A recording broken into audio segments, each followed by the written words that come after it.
cloud. I am also recording all of these, and they will be turned into YouTube videos and put on a YouTube channel here soon. Just figured out how to convert them onto, put them up on a YouTube, so I'll get them up on a channel here soon and make sure you guys all have that information as well. All right.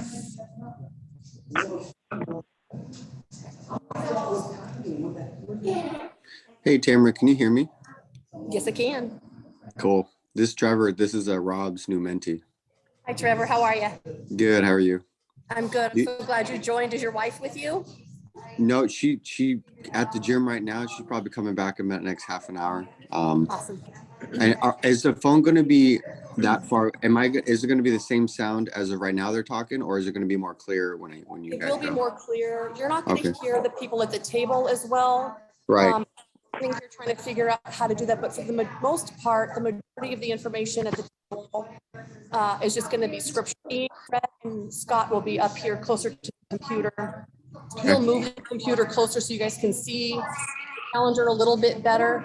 Okay. I need to figure out how to get these. Obviously, they're big, and we need to figure out how to get them scanned so that I can put them on a computer. I'm just not that smart and savvy when it comes to all of that, but we're trying to figure all of those pieces out. I'm also going to look at getting a microphone, project the microphone towards the room so that you guys can have a better, you guys can hear better audibly what's going on at the table, because sometimes there is good conversation and good questions that happen out there. Right. Not necessarily always going to hear, and I really am trying to figure that out, but we didn't want to start this without that. Okay. And Trevor, I can, are you on Telegram? No, what's Telegram?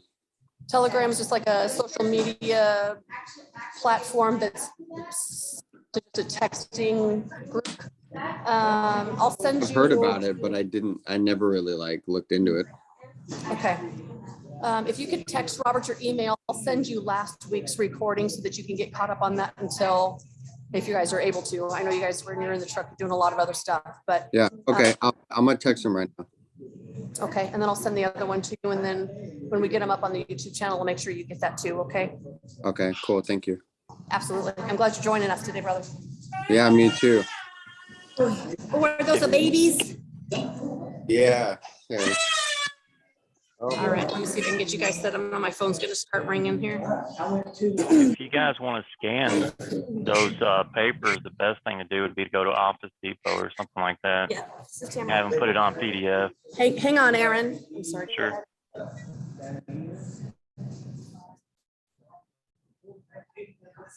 Yes.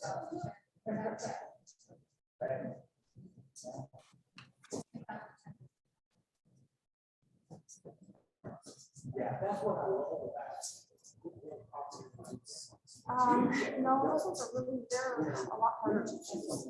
And I just don't get quite the yield out of my, just plain orange ones or only the rainbow ones.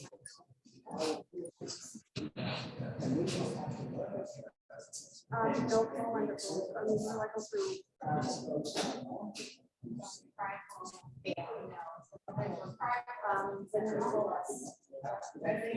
me see.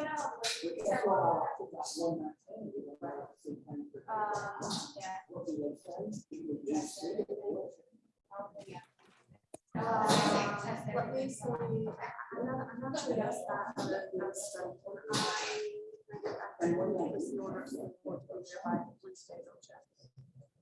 Yeah.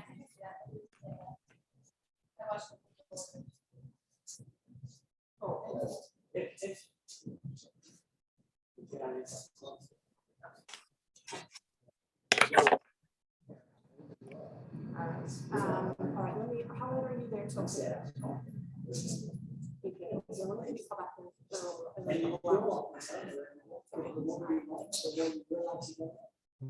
Sorry about that, Aaron. What was that?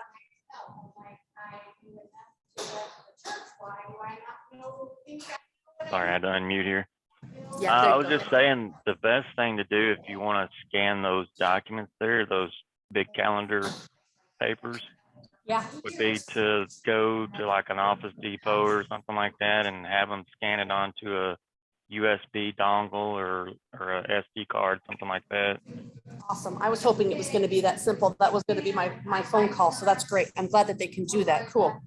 It should be simple enough, but you know how technology is. I do. He hates me.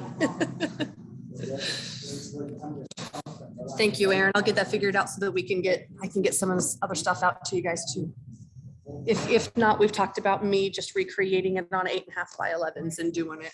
And I'd be happy to do that if we can't figure it out. All right. Well, if you guys have any questions, you can just ask me on the Telegram. I can try to give you whatever advice you need, Cool. especially with the tech stuff. Awesome. I appreciate that. Thank you. All right, who all we got? All right. Nevlin and Lisa are on. Bill's sister, I believe, is who this iPhone is. Hey, Bill's sister.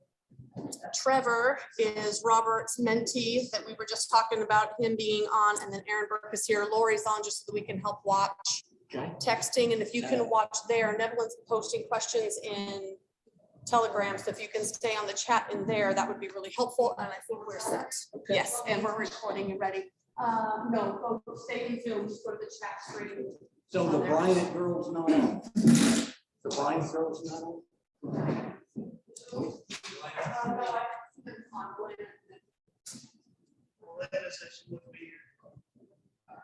Okay.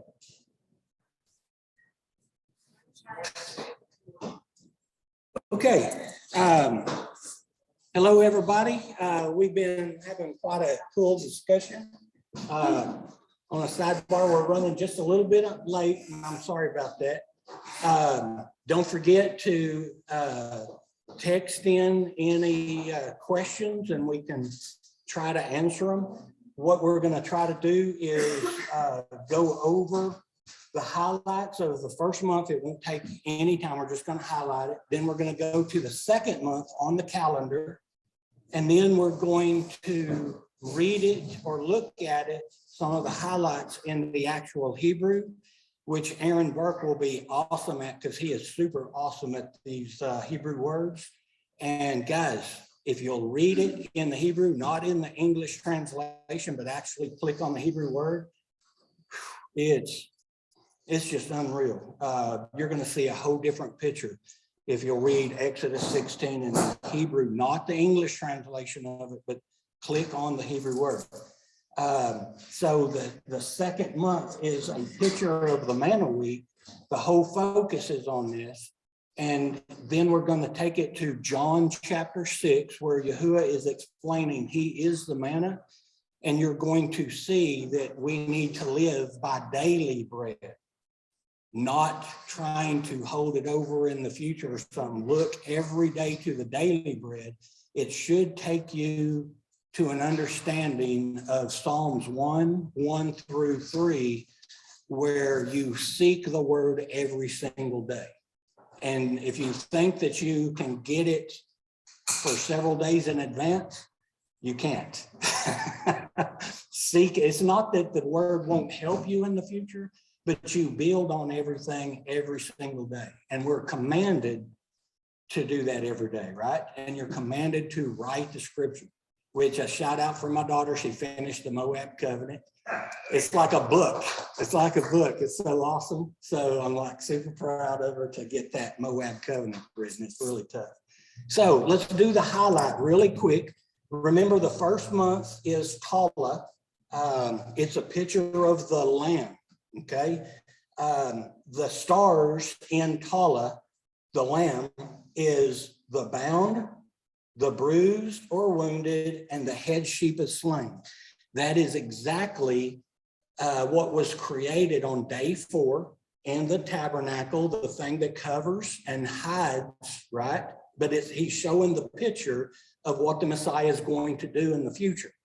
And that is Isaiah 53. He was bruised for our iniquities. He was wounded, our transgression. He was bruised for our iniquity, and the chastisement of our peace was upon him. And by his stripes we are healed. So literally, this first month is all about the lamb being slain. We know there's only 12 months. We covered that last week when we read I'm sorry, First Chronicles 27:1 and First Kings 4:7. There's only 12 months. There's no 13th month. When you look at the captains of the guard, this captain for the first month is Hashabim. He will return to his people or let the people return to him. So it has a dual meaning. He's returning to his people and his people are returning to him. So this is also a picture, right? Not only of the first Exodus, but of the Messiah coming to earth and when he comes back at the second time. Every priest is literally going to tell the event. So on the first day of the week, which was on Wednesday, remember the days of the week is Aleph, Bet, Gimel, Dalet, Hey, Vav, Zion. It means the strong leader's house lifts up for a divine purpose, the door, Yahushua, revealing favor and grace and connecting man to the set apart. And these days will even equal the 1,000 years because he was lifted up during this time period when things are happening. And so the high priest for this first week of the year, the Aleph Tav, the end of the last 3 days of the previous Jubilee and the next days is Yedidiah. It was number 2 in the order, which means house. Yedidiah means beloved of Yah, or Yah has made known. Well, guess what happened when Israel came to Pharaoh? Pharaoh said, I don't know who this God is. Well, he knew quickly, didn't he? He's going to learn quickly. And then Israel was like having to learn who it was. They said, well, who sent you? And Moses was already explained how to tell who Yahuwah was. And so Yahuwah. Are you able to put the camera down for a thing? Are we supposed to be looking? Okay, there we go. Yeah. Okay. And so the singer that goes with the high priest is Gedaliah, and Yah has made to forget or to become strong in Yahuwah. And so the first day where you take the high priest on the 10th day,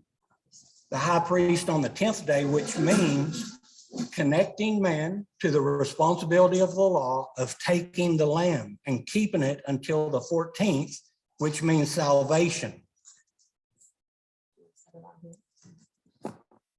So it's our responsibility of the law to pick out the lamb, check him for blemishes to make sure he's the real Messiah, and to keep it until our salvation. We don't ever give up the lamb. And so the high priest for that week is number 3, lifting up for a divine purpose, Hiram, snub-nosed, accursed, to destroy in dedication to Yah. So you're keeping the lamb until the 14th when it is killed. And then Zakar is mindful or remembered. And what does Yahuwah say to the children of Israel? I have remembered you, right? And so this is really important. The first week of Passover unleavened is number 4, shocking, the door, which is Seorim, sorely afraid. Well, you think on Passover, on unleavened bread at midnight when the death angel came over, if everyone wasn't afraid? They definitely were. But it's also first fruits, the ones that correlate with barley because that's the barley season. And what were they? You cut it down first and let it ripen more before you gather it up for first fruits ceremony. And then you've got coming in and going out like a whirlwind. Did Israel go out like a whirlwind out of Egypt? Yahuwah came in like a whirlwind against Egypt, and they came out like a whirlwind, didn't they? They were actually cast out, said, get out there and pray for us now, right? And then the singer, the musician that goes with that is Yezri, squeezing into shape. Well, what happened on the 15th when daylight came? They got organized, didn't they? And they marched out in orderly ranks. They were squeezed into shape. Were priests created on that day? Yes, the firstborn. Not the Levites, but the firstborn. Right. The Levites are not made priests until Numbers chapter 3. All right, so that's important to understand. This is the firstborn, and what are we today according to the New Testament? A picture of the firstborn. And so it's real interesting how these days and the numbers all correlate with each other. So they left on the 15th and they went 3 days. 1, 2, 3. And according to 2 verses, they traveled 3 days and camped, right? Why did they camp? They had to keep the Sabbath. So it literally brings you to the Sabbath, and they will keep the Sabbath. And that night, they will move to the Red Sea, which is number 5, favor and grace. Is the Red Sea favor and grace? He put a fire between Israel and Egypt, didn't he? And so 5 is revealing favor and grace, and it's Malki-Yah, a king appointed by Yah, and the musician is Nethaniah. Yah has given. And this is where Egypt is totally destroyed on the 21st day, when they came out from under the power of Egypt. Egypt is destroyed. And then first fruits, because first fruits is when they threw the tree into the bitter water. It says they traveled 3 days after the Red Sea and camped. 1, 2, 3. Why did they camp? It's the Sabbath. So they're complaining every Sabbath, aren't they? They complained right here, and then the tree is thrown in, and it's on the 26th day, the first day of the week, which means the strong leader. 26 means the image of Yah. The high priest is Maya Mim, from the right hand. Well, who sits at the right hand? Yahushua. And it's Bukaya, proven of Yah. So this is a perfect picture of the New Testament as well, isn't it? Because when the Messiah leads them out to Bethel, as far as Bethel, it says in Mark that he went to sit at the right hand of Yah. Okay, so this is really interesting. Then they leave Mara on the 28th day, which means eternal life, and they arrive at Elam, which had 12 wells, divine authority, and wells are a picture of the Spirit, right? And draw water from your own wells, right? Go to the Spirit for answers. And then they had 70 palm trees. Palm tree means righteousness, doesn't it?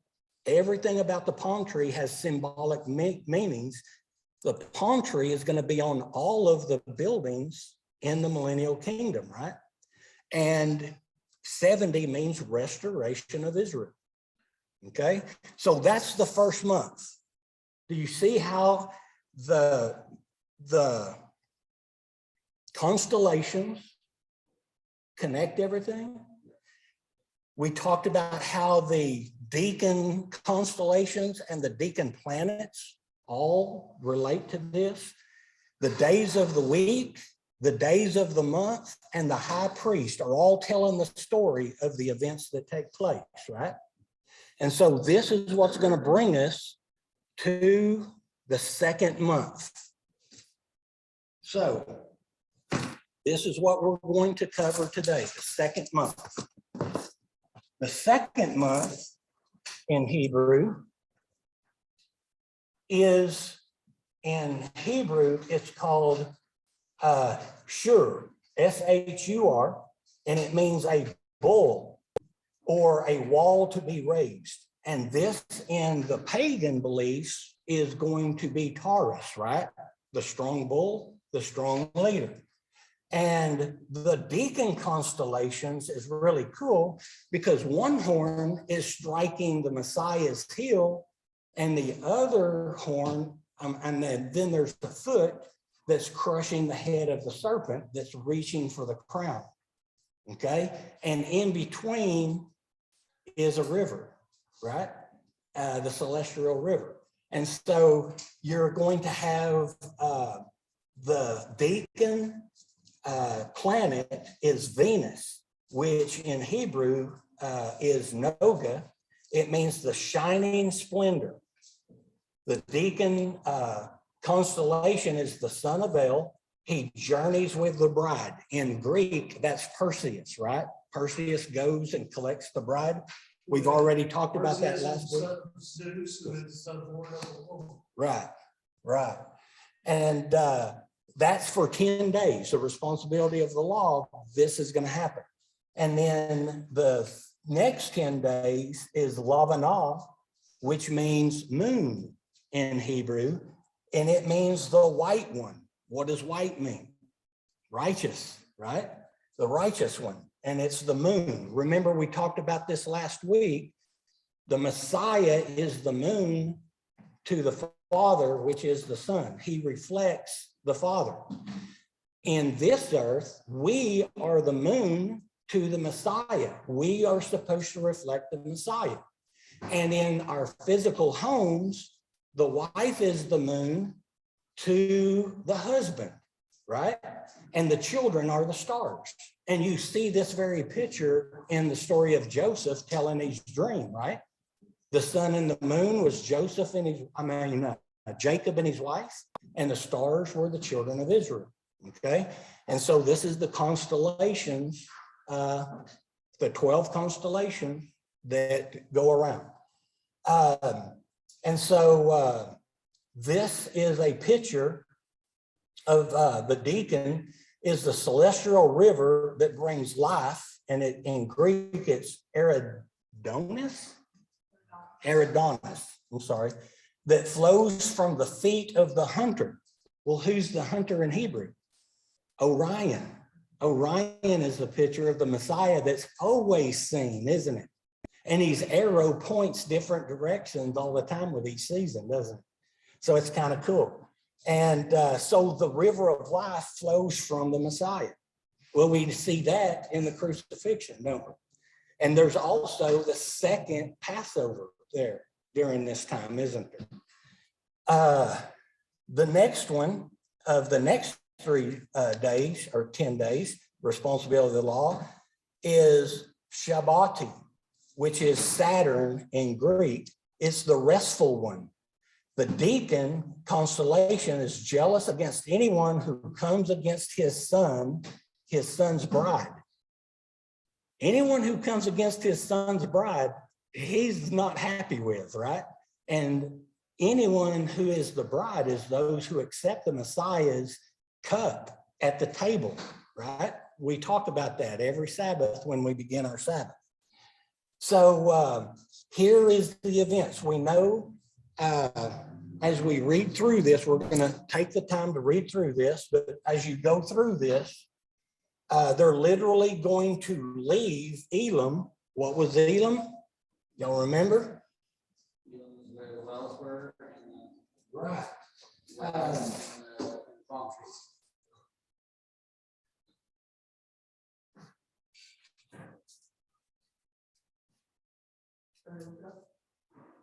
I was going to see what the name Elam meant. I thought I had it on here. Yeah, see what Elam means in Hebrew. So they leave Elam, where you have the wells and the restoration of Israel, and they will go to the wilderness of sin. It's only, according to the archaeologists there, it's only 18 miles. Well, if you've got however many people came out of Egypt, 18 miles is hard to do. You're hard pressed. You're probably leaving very, very early in the morning, and you're hard pressed to go 18 miles with all of your animals and stuff. You gotta go with orderly breaks. You gotta get organized before you can even start traveling. Right, Tammy? Elam means hidden. It means what? Hidden. Hidden, okay? So they're going to leave where they're hidden, which is a picture of what? Sukkot. So they're being restored in Sukkot, right? And getting divine authority in Sukkot. And then they are traveling to the wilderness of sin. An area between Rephidim and the Red Sea. Guys, they're not far from Rephidim. But because of the way they acted at Marah, right? What happens when you fail Yahuwah? Do you get to move on? No, if you fail a test, you have to go back around that mountain again, don't you? You have to pass the test before you go on. So guess what they do? Instead of going straight on to Rephidim, now they are headed back towards the Red Sea where they started from. And explain what Rephidim is. Rephidim is. We're going to cover that when we get to Rephidim, because we're not going to get to Rephidim for quite a while. Okay. And so they're going to travel 18 miles to get to the wilderness of sin, an area between Rephidim and the Red Sea. Okay. This is also the very day of the second Passover. It is revealing favor and grace. Number 5, 14 for divine deliverance. And the high priest is Abiyah. Father is my Yah. And Yeshaya, which means deliverance of Yah, or to make one straight. So some of these guys haven't heard some of these before, so can you explain where the 5 is coming from? Yes, the Hebrew numbers have meanings. The Hebrew letters have meanings, right? And the high priest names have meanings. And so when you write these down, there's a story within the story. And so literally, when you read, let's read this real quick. Bill, who's got the telephone where they can hear what you're reading? Lori? We didn't set it up that way because it was too Okay. echoey, so it made it actually harder to hear, but if we talk louder, they can tend to hear us better. Okay, so let's read 1 Chronicles 25 and 1 Chronicles 25 verse 5. So Bill, you're gonna have to put it up. So all of y'all, if you turn to those, if you turn to these, you're literally going to see what these musicians, the whole purpose of these musicians that correlate with the high priest. Okay. All right, Bill, you got it? 1 Chronicles 25, verse 1. And moreover, David and the captains of the host were the service of the sons of Asaph and Heman and Jephthah, who should probably hear in the wrong place. No, that's it. Yeah, that's it. Go ahead, Bill. Should prophesy with harps and psalteries and with cymbals, and the number of workmen according to their service was. All right. So what is the whole purpose of these musicians? To prophesy. What do the musicians do? They play the music and sing. This is the Psalms of David, isn't it? They are, through the Psalms of David, they are prophesying in the notes, because he had a 22-string harp, right? David did. So every note he played is spelling out what the prophecy is. And the significance, again, just to reiterate for some of you guys that don't know, 22 strings on the harp, there's 22 letters in the Hebrew alphabet. Right, there's 22 strings, which is music, because we know that Yahuwah used vibration to bring in the existence of the earth, right? And 22 means light. Well, who's the light? So the light is the one who did the vibration. That's what you read in Genesis 1 and in John 1, right? And that who the word is and who Yahushua was. He's the one who created. And those 22 strings correlate with the alphabet. And so every string he strikes is telling you the prophecy of the Messiah, of what he's going to do. And if you read Psalms, you see that, don't you? David's Psalms is all talking about the Messiah. And so these musicians are placed with the high priest. Well, who's the high priest? Yahushua. They symbolize Yahushua, and their names are telling the events of Yahushua. Okay, did that help better? Yes. Okay. All right, so you can see how in depth this is. And so they will leave on the 14th, and they will come to the wilderness of sin on the 15th. And 15 means comfort and rest. All right, so we will not see when they leave Elam. I'm sorry, yeah, Elam unless you read Numbers 33:10.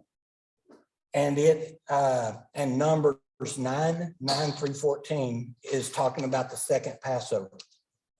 So the second unleavened bread is Numbers 9:9-14. So we're going to start with Exodus 16:1. Robert, would you read Exodus 16 verse 1? And they set out from Elam, all the congregation of the children of Israel came to the wilderness of Sin, which is between Elam and Sinai, or Rephidim, on the 15th day of the second month after their going out of the land of Egypt. All right. Let me get there myself. So literally, we have exactly when they leave, right? So they're in restoration in Elam for how many days? They're there for 18 days. And that's the longest they're going to rest, isn't it? What does 18 mean in Hebrew? Restoration. No, that's 20. No, it's restoration, testing to restore. 18 is? Yeah. That's right. Good job, Danny. Good job, man. I'm sorry, I got that wrong. Okay, so 18 is how many days they're in Elam for restoration and testing. Okay, and then they will come to that on the 15th day, which means comfort and rest, right? And it's on a Friday, connecting man to comfort and rest for the new beginning. All right. So this is where they come, and what do they do when they get there? They camp and rest, because tomorrow is the Sabbath. All right. Exodus 16:2, Robert. And all the congregation of the children of Israel grumbled against Moshe and Aaron in the wilderness. What day is this? It's the Sabbath day. So guys, look at how important this calendar is. Guys, if you go by the sliver moon calendar, okay, the moon goes on at 29:30, 29:30, 29:30, all the way to the end of the year, right? But every third year, they don't add 29 days. What do they add? 30 days. It's 30:30. Then it goes to 29, which would be that month, right? They're adding one extra day every fourth year, aren't they? Is it ever going to land on the right day again? No. So if no matter what moon calendar you follow, they're never going to line up coming here on a what we call a Friday, the 6th day, to connect man. And the next day they complain that's on a Sabbath. It will never land that way. If you want to ever check anyone's calendar in Enoch to see if it's right, just flip all the way to their second month. And if it splits the manna week, you're screwed, aren't you? Yeah. Because he tells them after the Sabbath at evening, which starts a new day, he sends quail for them to gather. And then in the morning, which is still that first day, is when he sends manna. And it will be for 6 days you gather manna, and on the 6th day you'll gather twice as much and not do anything. So if you're on any other, the sliver moon or whatever, and you actually build a calendar, it will never land like it just what you just read. And on most Enoch calendars, if they're trying to do an intercalate day, or where they have their Sabbath on a Thursday and stuff like that, it'll never work. So you can go, several people got angry with me because they're wanting to show me the calendar, and they're going through all this elaborate stuff. And I would just turn right to the second month and saw where they landed and say, look at this with scripture. It doesn't work. And they would get angry going, you destroyed something I worked on for 5 years in 5 minutes. And I'm like, this is why this calendar is so integral. It's like gears. The numbers the days of the week have to correlate with the numbers, which have to coordinate with the high priest. And all of that has to coordinate with the event that's going on. And if one thing is off, the gears don't fit, do they? The whole thing's off. You can make a theology out of one point, but can you make it with all of these points that don't fit? So this is why you need more than one witness with everything you do on your calendar. All right. Read all the way, Robert, to verse 13. And the children of Israel said to them, if only we had died in the land, if only we had died by the hand of Yahuwah in the land of Egypt, when we sat by the pots of meat, and when we ate bread to satisfaction. For you have brought us out into this wilderness to put all this assembly to death with hunger. And Yahuwah said to Moses, see, I am raining bread from the heavens for you, and the people shall go out and gather a day's portion every day in order to try them whether they walk in my law or not. And it shall be on the 6th day that they shall prepare what they bring in, and it shall be twice as much as they gather daily. And Moshe said to Aaron, and Moses and Aaron said to all the children of Israel, at evening you shall know that Yahuwah has brought you out of the land of Egypt. And in the morning you shall see the esteem of Yahuwah, for he hears your grumblings against Yahuwah. And what are we that you grumble against us? For Moses said, in that Yahuwah gives you meat to eat in the evening, and in the morning bread to satisfaction. For Yahuwah hears your grumblings, which you make against him. And what are we? Your grumblings are not against us, but against Yahuwah. And Moses and Aaron say to all the congregation of the children of Israel, come near before Yahuwah, for he has heard your grumblings. And it came to be, as Aaron spoke to all the congregation of the children of Israel, that they looked toward the wilderness, and see, the esteem of Yahuwah appeared in a cloud.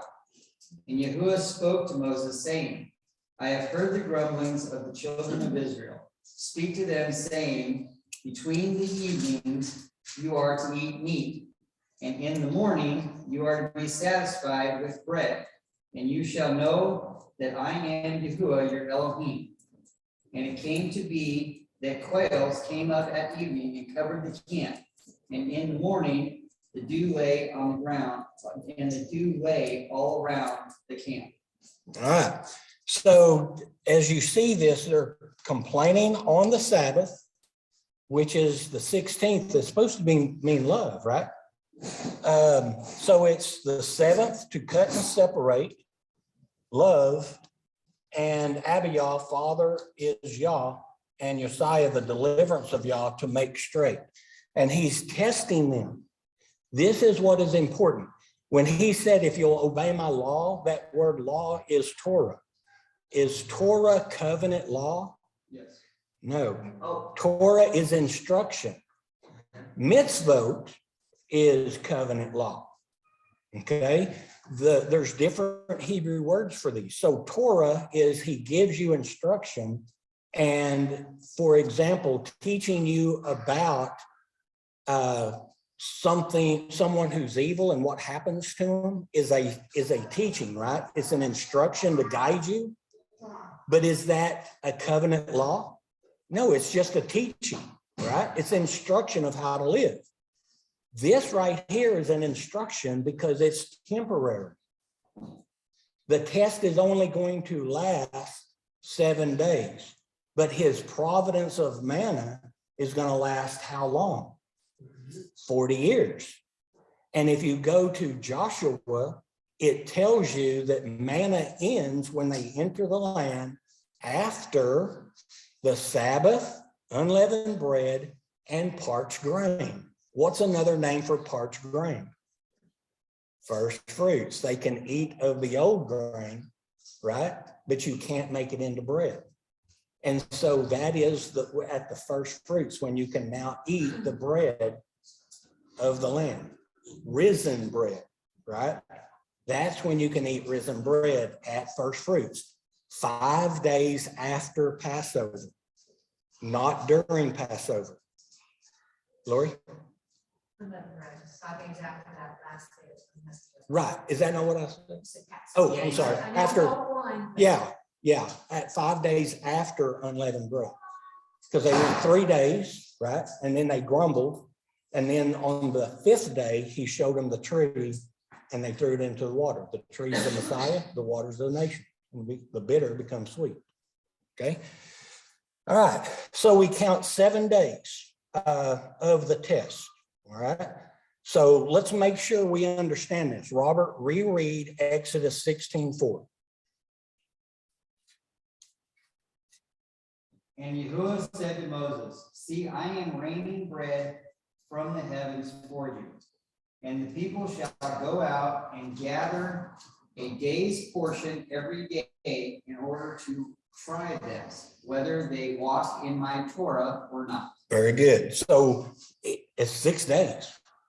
You're going to do this for 6 days and I'm going to test you. Are you going to listen to me? All right. Do they listen to him? No, they're not going to listen. Right. And we're the same way, aren't we? We get to be the same way. We got to do better. All right. So this is Omar 21, right? Omar means what? The strong, it's ayin mem resh, to see, know, and experience the spirit of the highest person. And you're counting 50 Omars. And 50 means divine deliverance, to see, know, and experience the spirit of the highest person. How cool is that, right? And that's what's going to bring you to the law. So let's count after evening. I'm going to send you Quail. Why didn't he send him Quail on the Sabbath? Because if you're working, he's resting. Yeah. And then why not manna that day? Same thing. You're going to be going out and working, right? All right. So at evening, a new day, he sends Quail, and in the morning, the new day also on Sunday. This is the first day of the manna test, and it's on 17, the strong leader's victory. Why is it victory? Because he's sending manna. They now have food as much as they need without having to worry about anything. All right. Just to push forward a little bit, who's manna? What does the manna represent? The Messiah. It's going to be in John 6 that we're going to look at later. Okay. All right. So the manna test on the first day, Tamara, Exodus 16, verse 12 through 20.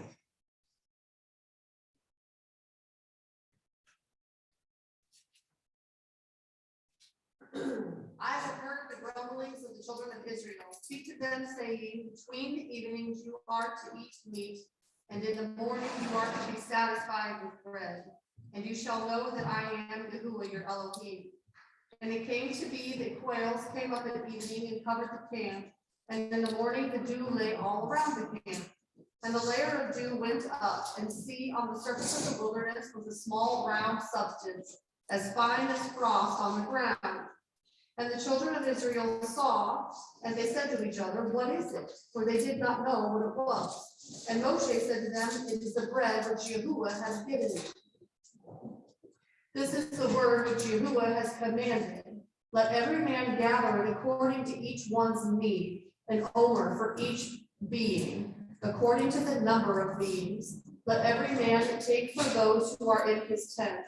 And the children of Israel did so and gathered some more, some less. And they measured it by omers and omers. And he who gathered much did not have too much, and he who gathered little did not have too little. Each one gathered according to his need. And Moshe said, let no one leave any of it until morning. Okay, I think that's too far, isn't it? What verse is that? That's 19. Okay, go ahead and read to 20.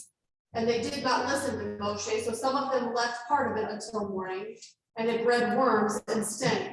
And Moshe was wroth with them. All right, so let's look real quick on this. At evening, quail came. They had to go out and collect it, right? Then in the morning, manna came, which is a picture of the Messiah in the future. And it came down from heaven. He rained it down from heaven. It's the latter rains, right? Which is a picture of the Messiah, the manna coming from heaven. It's also called angel food, right? And so this is a picture of the Messiah. This is why it's victory, okay? The Messiah is bringing food. Well, who's the food? He is the food, the bread of life, right? It's the word made flesh. This is bread brought down from manna in the physical, but it's to represent the Messiah in the spiritual as well, right? And so here's the first thing he does. He tells them one, Omar. What does one mean? The strong leader. You get one, the strong leader who sees, knows, and experiences, right? The spirit of the highest person. What does Isaiah 42 say? It's a picture of the Messiah, my servant in whom I. So he literally puts the spirit, his spirit on Yahushua. And what does Yahushua give us? The spirit, right? And so literally it's going from the Father to the Messiah, from the Messiah to us, which is a picture of what we've been talking about this whole time, right? There's a hierarchy with everything, isn't it? All right. And so what did people do? What was their first breaking of the rules? Some took too much, some took too little. They took too much, right? And if you took too much, didn't matter. You still got the same result. If you didn't get enough, don't worry. It was worth so much that it filled you up anyway. It's a miracle. It's a miracle. That's right. So there's the first failing. Some took too much. And taking too much, does it do you any good? No. Take exactly what it gives you every day. What does Psalms 1:1-3 say again? You do this when? Every day.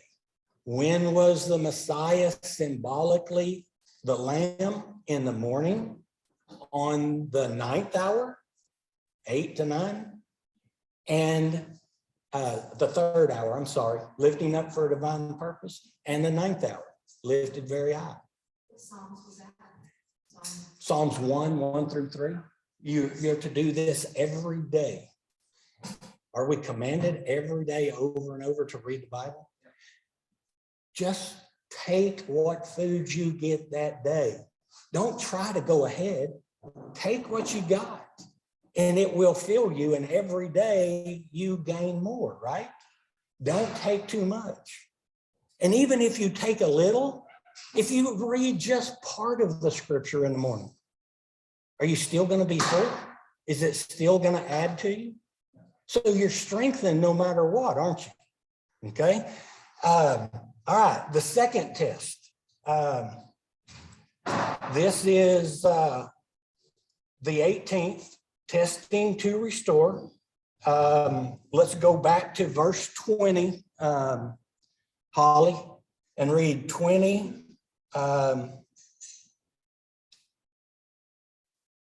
Well, shoot, I just got to read 20 again. So basically what Tamara just read was what? What was their second mistake? They left some of it until morning and it turned to worms. Right. They didn't obey him. Not only did they take too much, right? Then they left it over and it turned to worms and it stank. Okay. When you read this in the Hebrew, it's even cooler. Okay. And we'll do that later. You're not going to have any mention of them failing the test on the 19th, 20, or the 21st, but on the 22nd, right? Friday again, connecting man to the light. Connecting man to the light. Yah saves, or Yah's salvation, connecting man to the light, which is Yah's salvation, the gift of Yah, right? And now they're going to make their next mistake, okay?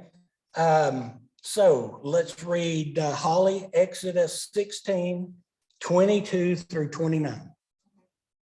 And now on the sixth day, they gathered twice as much bread, 2 omers of each one.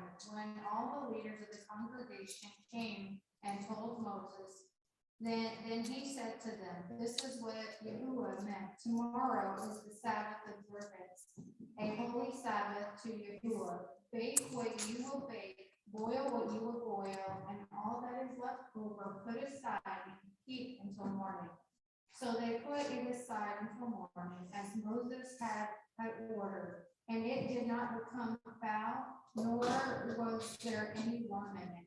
Moses said, eat it today, for today is a Sabbath to Yahuwah. Today you will not find it in the field. 6 days you shall gather it, but on the 7th day, the Sabbath, there will be none. It came about on the 7th day that some of the people went out to gather, but they found none. Then Yahuwah said to Moses, how long do you refuse to keep my commandments and my instructions? See Yahuwah has given you the Sabbath. Therefore, he gives you bread for 2 days on the 6th. On the 7th day, remain every man in his place. Let no man go out of his place on the 7th day. All right. So here's something important. Remember, this is a temporary test, right? And some people will say, see, this is why you don't cook on the Sabbath, right? Which is not in any covenant law. And they say, but they don't mention that you can't come out of your place. They're not, you see how important this is? Did the Messiah leave his home to go on the Sabbath? Yes. Did he travel around on the Sabbath? So you can see that this was a temporary deal. You're not even supposed to leave your tent during that time. So this is very significant. He's literally telling you, you're going to do this for 6 days. And on this 6th day, you're going to collect twice as much, and you're not going to go out on the Sabbath. You're not even going to leave your tent on the Sabbath, right? You stay in your place. And what are you doing? They're not meeting to worship, are they? They're staying in their place. Okay. And so what do for their next mistake? They go out to collect. Well, they collected twice as much like they were told, and then they're wanting to go collect more. Guys, what story does this remind you of? Does this remind you of the 10 virgins? You had 5 with oil, the law, and you had 5 that didn't have enough of the law, and they saw that the Messiah was coming, the groom is coming, and they asked for their law. You give us some of the law. And they're like, no, you go buy from those who sell. They're mocking them, aren't they? So they do. They go out to people who are taking advantage of them and selling them false religion, false truths. They go buy the false truths. And while they're trying to come with the righteousness, which is not Yahuwah's righteousness, but those who sell, the Messiah comes and the 5 righteous are brought in. Then the 5 foolish come with the law they bought, the oil they bought from those who sell, and they knock on the door, are they allowed in? No. And so this is a picture. Why is it that you're not supposed, you should have it by the time you get to the Sabbath? The millennial kingdom, guys, if you want to be in the marriage, you have to already have it. You have to have the oil, the law. Now, you can learn it while you're out in a millennial kingdom, but you're not coming into the marriage, are you? And that's what you're seeing right here. You have to already have it and following his instructions before that Sabbath comes so that you can be in the tent. What is tent according to the Damascus Scrolls? The law. In the Damascus Scrolls, it says that everywhere that it talks about they're dwelling in someone's tent, that they are talking about your dwelling in their laws. So when Japheth dwells in the tents of Shem, Japheth is dwelling within the laws of Shem, the Melchizedek, right? Did Ham dwell within the tents? No, he had his own law. He had his own religion, Nimrod, right? So that's kind of interesting, isn't it? When they were to collect twice as much, it's Omar 27.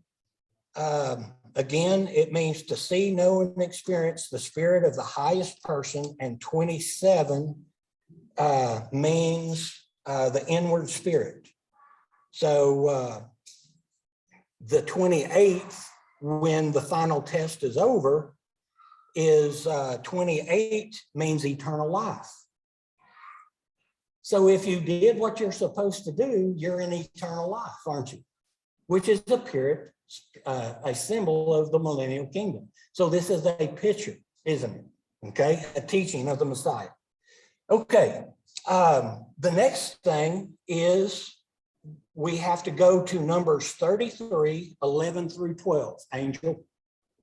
If you want to know what happens the rest of the time, you can't stay in Exodus, okay? Remember the thread. A tapestry is created by stepping back and you see the threads that are seen and unseen and seen and unseen.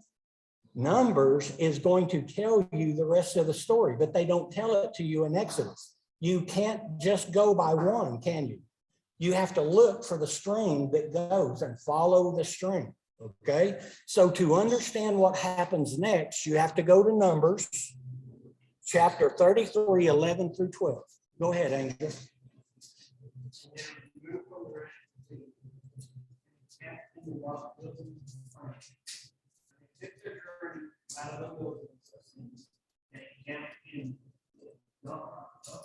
Dovka. All right. So the high priest, this is going to be on the 24th, which means priesthood. The strong leader's priesthood is number 10 in the priest order, which means the responsibility of the law. And it's Shekinah, which means the inward spirit, the light of the Messiah. And the singer is Shemi, which means to be renowned. So the strong leader's priesthood is a responsibility of the law to have the light of Yahuwah. And that light is renowned. And who is the light of Yahuwah? Yahushua. Did Yahushua ask the Father to make him renowned? And the Father says, I have made you renowned and I will make you renowned, right? And so, or glorified, okay? So Yahushua is that light that was brought forth on the first day. We all know that, right? And that's when everything was good. All right. So he goes to Dophkah. It's 24 miles. Okay, guys. This Dophkah means to overdrive. They went 24 miles herding goats and sheep and donkey and cows. But that's not the hard part. The hard part is their responsibility to get up every man. Did you notice Whose responsibility is it to collect the bread, the word? The man. If there's a problem, don't blame the women. It's the man. Every man, regardless of age, if there's a man in the tent, a man and his sons, they are responsible to get up and seek the word. Oh my gosh. Men. Guys, remember what we always say, right? Women are not a tool, they're a jewel. But what do we as American men always want to do? We want to put the burden on our wives while we sit around. You should be overburdened. You should be overburdened, not the women. The women are a jewel, not a tool. Do we all understand that? It's the man's job to go out and get the man. Does everyone understand that? All right. So the men had to get up, and I can't even imagine. An omer is about 2 liters, right? Or is it 1 liter? 2 liters. An omer is 2 liters. So it's like taking one of those plastic Dr. Pepper deals, and coriander seeds are this big, right? They're teeny tiny. And you have to go out and pick up off the ground a whole liter of, 2 liters of that. Per person. And then you have to go, then what do you have to do? You have to take it back to the tent, and you have to prepare the food, and you have to eat it. Okay, I'm not gonna go there, but yeah. Okay, so guess what, guys? Are you leaving early in the morning? No. Now you're waiting. Guys, it's gonna take to at least 10 in the morning, right? The 4th hour. And then you're going to start going 24 miles. And dovecall means that they are overdriven. They're having to push it to get to their destination that Yahuwah got for them. And when they come in, they're going to be exhausted, aren't they? And they're going to collapse, aren't they? So that is that day. It's Omar 29, and 29 means departure. Okay, a lot of people are over pushed when they have to get up and move, right? Have any of y'all ever moved? Remember packing up to go to Sukkot? How exhausted you are. You gather everything up, and then you go and set everything up, and man, you're soaking wet by the time you get there, and you just want to go to bed. You're just totally exhausted. And then the 60-mile-an-hour winds come. Yes, then you got the weather. So, Angel, Numbers 33:13. 33:13.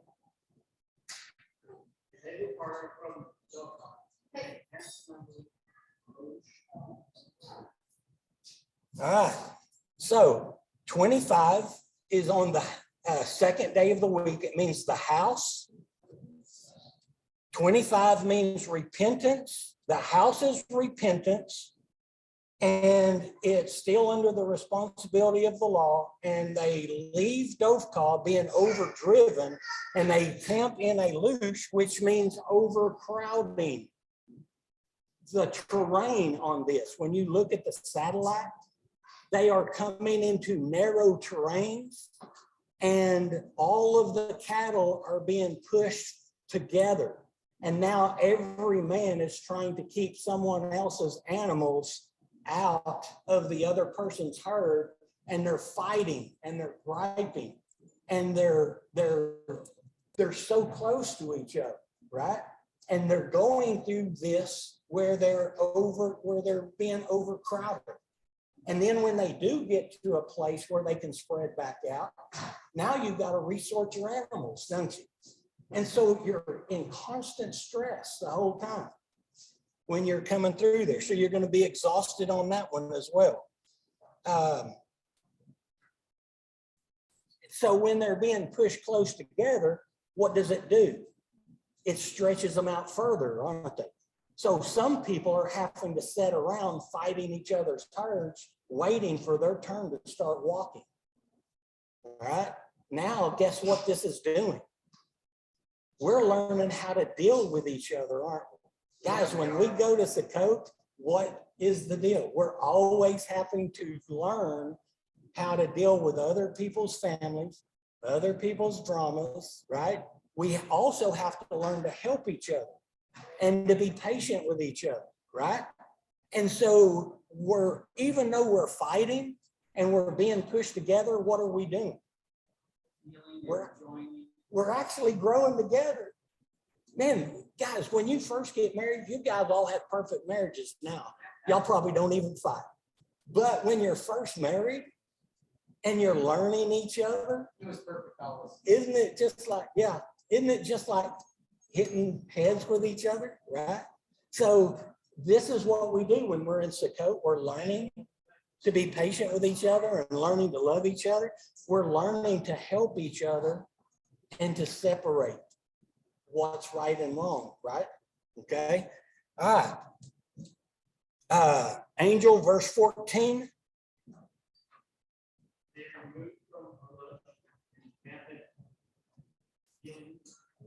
Rephidim.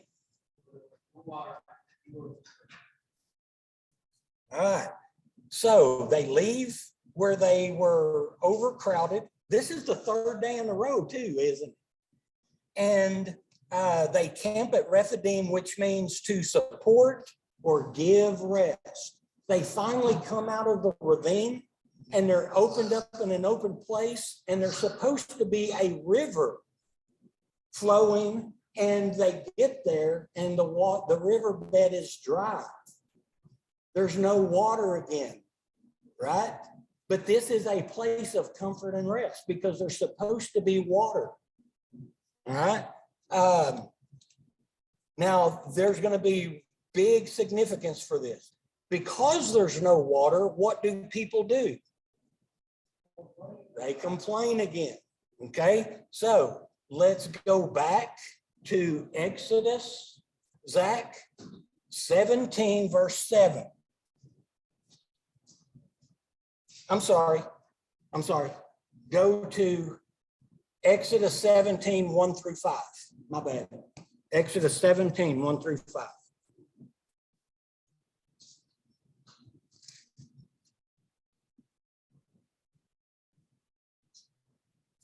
All the congregations of the children of Israel.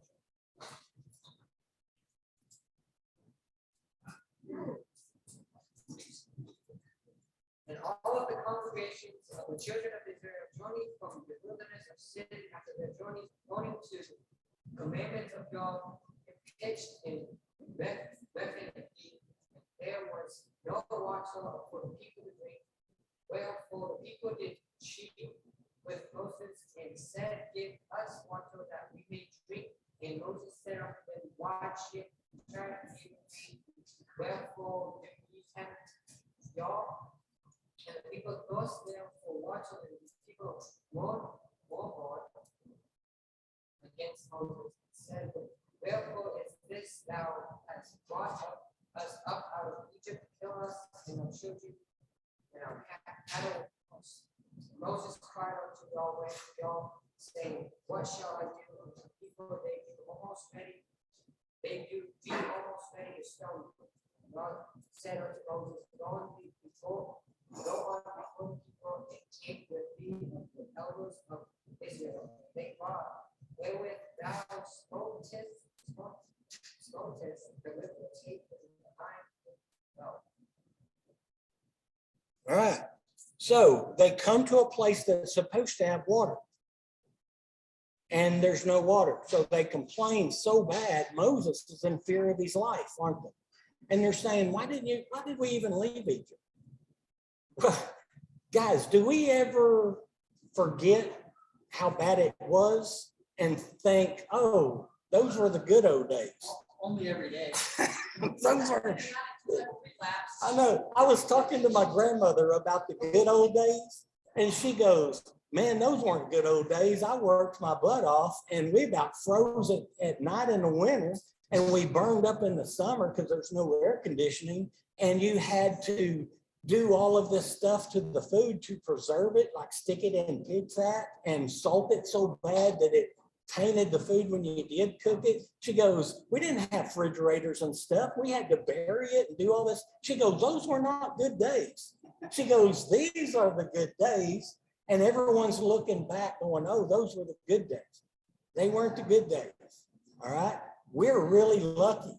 There's no way I would do well during this time because I'm lazy and I'm pampered and I don't realize how easy I've got it. And I never learned the hard way, did I? I'm learning from other people. And so literally these people are looking back going, yeah, that's slavery where they beat us down and starved us and almost killed us. Yeah, those were the good days. And Yahuwah's like, yeah, yeah. And can you imagine Yahuwah going, are you kidding me? I'm going to do something to you here in a minute. So it's kind of interesting. So it means to support and give rest because there's supposed to be water. There's no water. Okay. The people call it Massa, to test, and Mirabah, the bitter, a bitter test, right? Rephidim was a bitter test. And in Exodus 17 verse 5, Moses is to leave Israel's camp with the leaders or elders and travel to Sinai, which means the thorn bush, and to strike the rock in front of them. Uh-oh. What is this a picture of? It's the Messiah at crucifixion. Because what happened when they arrested him? Who did they take him to? The elders and the priests. And the elders and priests, when you see, they are there screaming, free Barabbas. They're watching, they're there, and they don't want the Messiah after being beaten. He bled in the garden. He bled in Caiaphas' house, right? He bleeds at the other high priest's house. They take him to Pilate. He's beaten at Pilate's. He's taken to Herod. He's beaten at Herod. He's taken back to Pilate, and Pilate wants to release him. He says there's no sin in this man. Remember on Passover, you're to inspect the lamb? The Herodians inspected Yahushua and found him righteous. The priest, the elders, the scribes, and the Pharisees, 5 different groups, checked out Messiah to try to trick him. And the Messiah made them all look stupid and proved that he was righteous. They inspected him and found him innocent, but they convicted him anyway. At Yom Kippur, when the Messiah comes back to judge us on Judgment Day, he's going to inspect us. Guess what? You're going to be found guilty, and he's going to sprinkle you clean, and you will be pronounced innocent because he paid your price. Does he pay everyone's price? No, only those who are his, who took the bread and the wine. Right? Here, this picture right here, when they go and strike the rock, who's the rock in Scripture, both New and Old? The Messiah. And he is stricken in front of the elders, and what comes out? The water. Remember, right here is the life, the stream of life that flows down from the Messiah. That's the blood and water that mingled down, isn't it? And it's his blood that not only mikvahs us now. When you read the red heifer, you're mikvahed now and you're sprinkled with blood later. That's the picture. Okay, guys, I know we're not going to have time because it took me 2.5 hours to do the actual Hebrew and numbers, but there's a hidden scarlet worm in this. It's really cool. And we've all studied the scarlet worm on there, but we really need to take the time next time to when we don't have other people to sit down and see what's really being said here in Hebrew. And it's really awesome.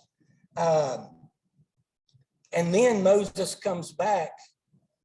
And behold, I will take my stand on the rock in Horeb, which means desolation, the picture of the Messiah on the cross. And you shall smite the rock, and the water, the Spirit, will come out of it, that the people may drink. If you want to see this in the New Testament, it is Matthew chapter 26, 57 through 68. And they are led to the priests and elders and beaten, Matthew 27, 35 through 43, and the elders mocked him. This is all a picture of Isaiah 53, 1 through the end of the chapter. Okay? All right. So this is the third month. Okay? It's all about the manna. Give us this day what? Are you supposed to study scripture every day? If we're not, we got a problem. Men, what are you supposed to do? Study the law. Which law? The Torah law or the mitzvot? The mitzvot, right? The men are responsible for the law. Okay? So let's see all of this about the manna. Let's go to John chapter 6. Grant, you got John chapter 6, 1 through 10.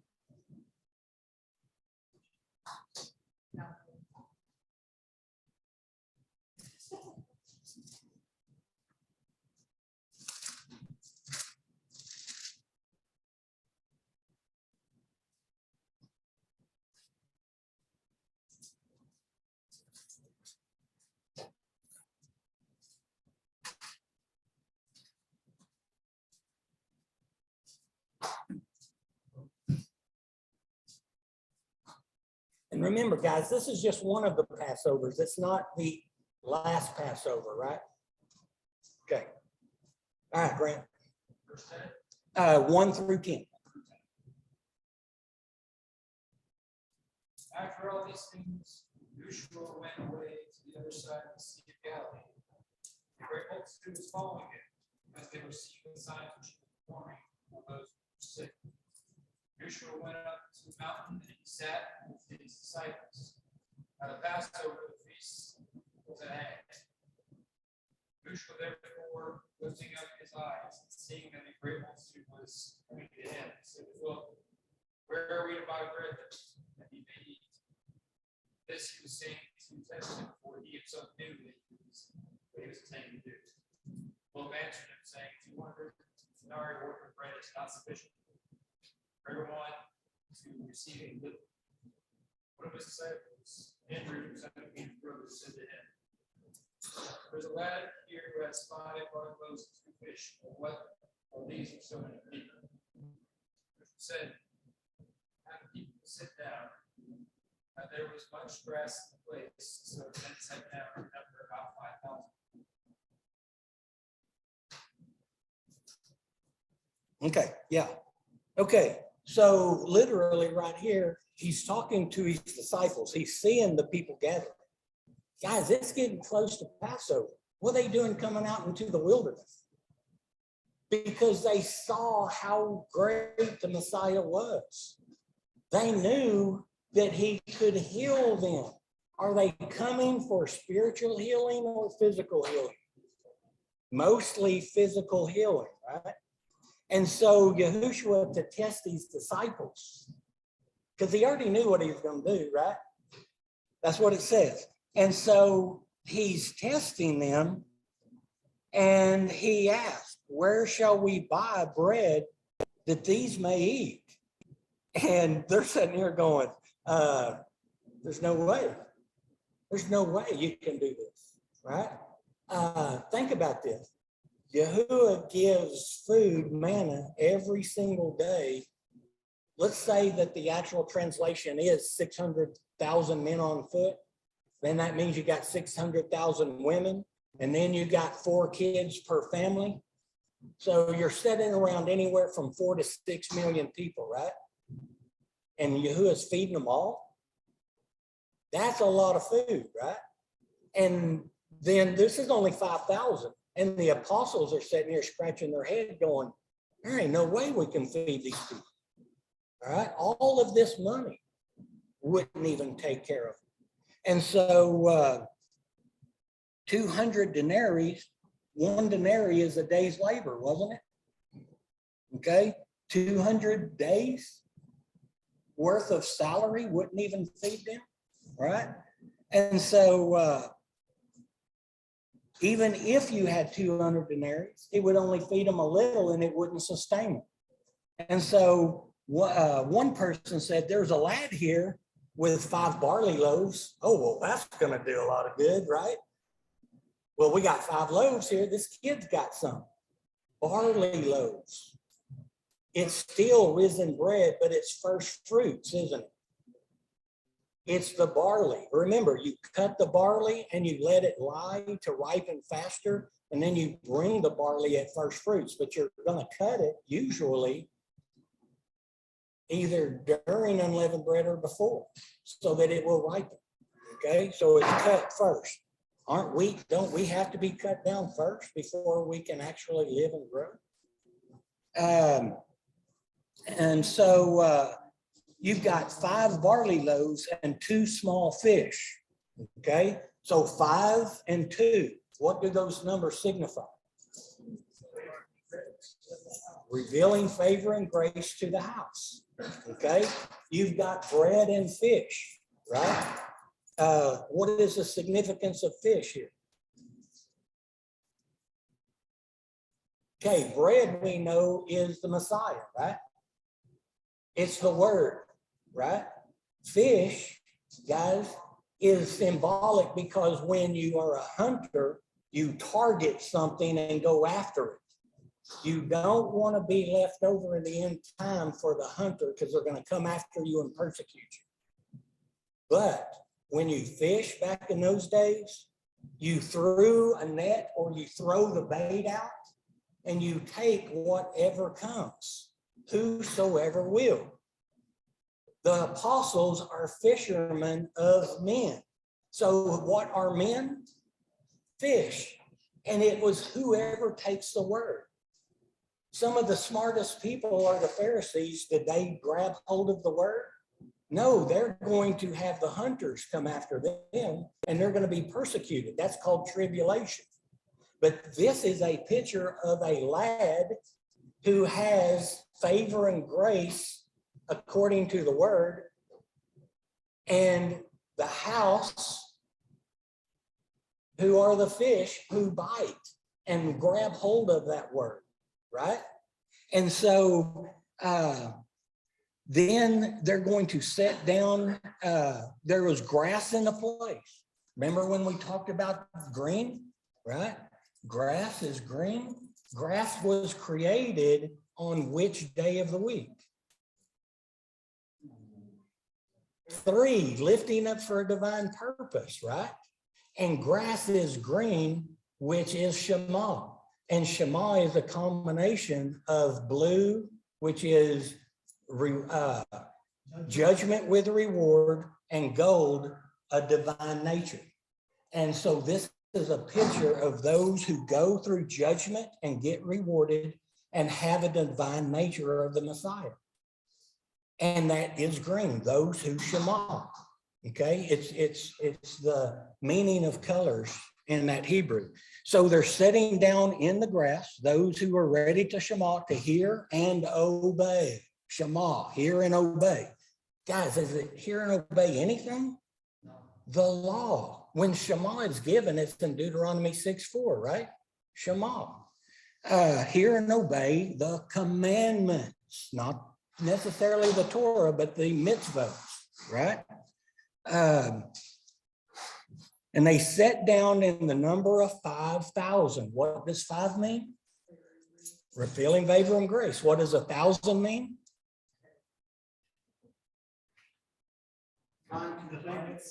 Divine completeness. Showing favor and grace for divine completeness. When do you get divine completeness? Isn't that kind of cool how all of this kind of works together there? All right. And so Grant, go to verse 20. Yeah. Yahushua therefore took the loaves and having given thanks, he distributed to those who were seated, likewise also the fish, as much as they wanted. When they were filled, he said to his disciples, gather up the leftover fragments, that nothing may be lost. And so they gathered them up, filled 12 baskets with fragments from the 5 barley loaves, which were left over by those who had eaten. When therefore the people saw the sign which he had performed, they said, this is of a truth the prophet who is to come into the world. Yahushua therefore perceiving they were intending to come and take him by force to make him king, drew again to the mountain by himself alone. And when evening came, his disciples went down into the sea, and after getting into a boat, they started across the sea to Capernaum.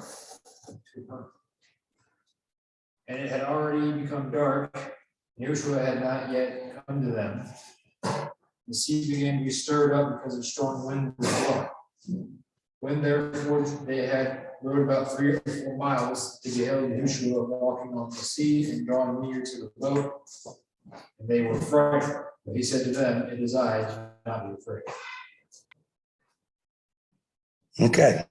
So what we see here is the fish was all eaten up, right? Yeah. Which is the people. The people are the fish, right? They took all of it and they ate the fish to the full. Okay. But the bread had 12 baskets left over. What does 12 mean? The divine authority. One for each house.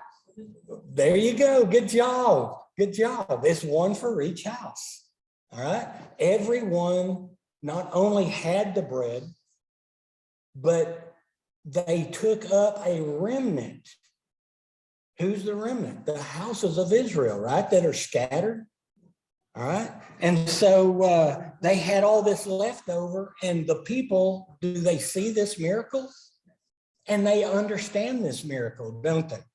And they were going to do what to the Messiah? Kill him. No. Oh. They are going to force him to be their king. Guys, they've been healing. He's been teaching. He's done all of these miracles. They know he is the one Moses talked about. And you're going to be our king, whether you like it or not. And Yahushua's like, it's not my time yet. So he tells the apostles to get in a boat and go, but he stays behind. And then he's going to walk on water to get to them, right? And they think it's a spirit or a ghost, right? All right. 21, Lori, through 30.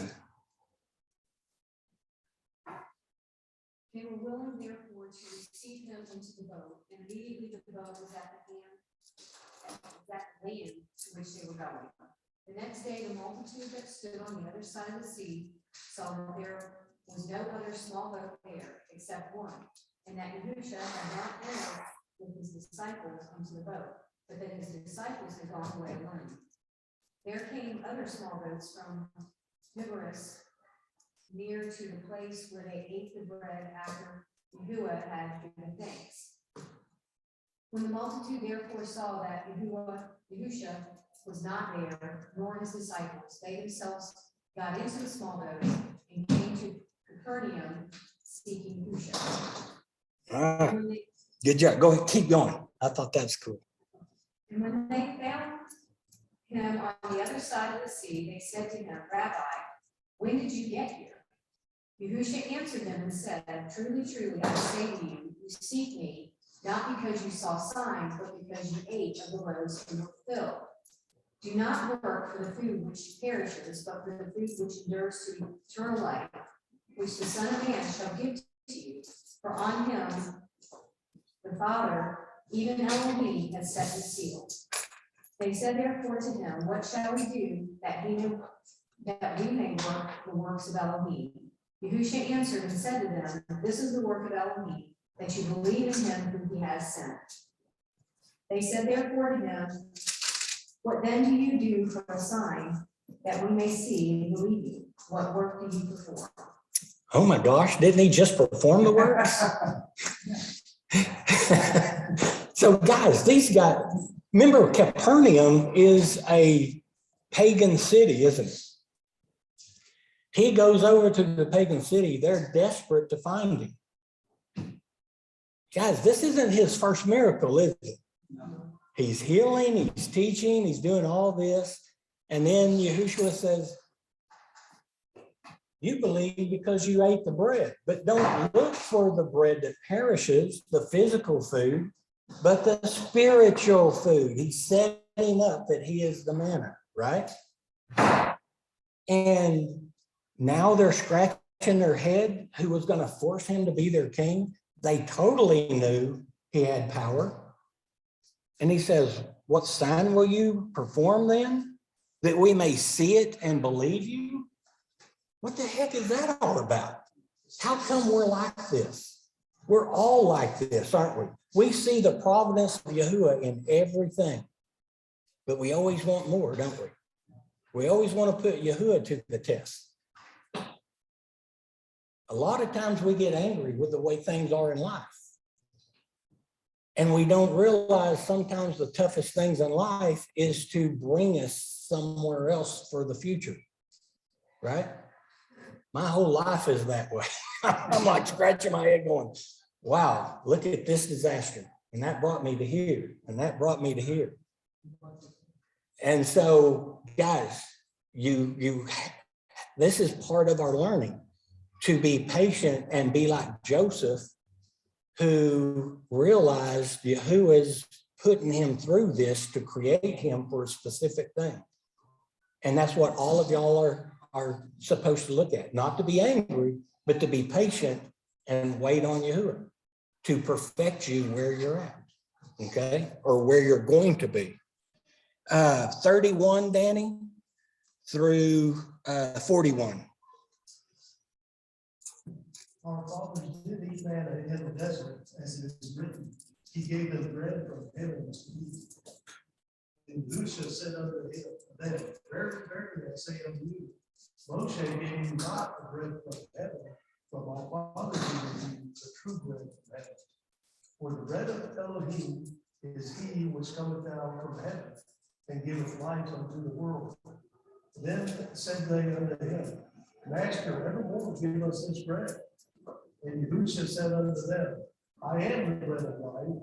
He that cometh to me shall never hunger, and he that believeth on me shall never thirst.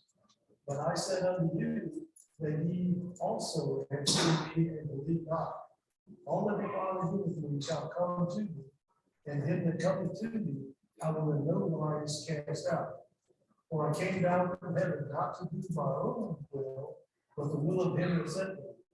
And this is the Father's will, which hath sent me, that of all which he hath given me, I shall lose nothing, but shall raise it up again the last day.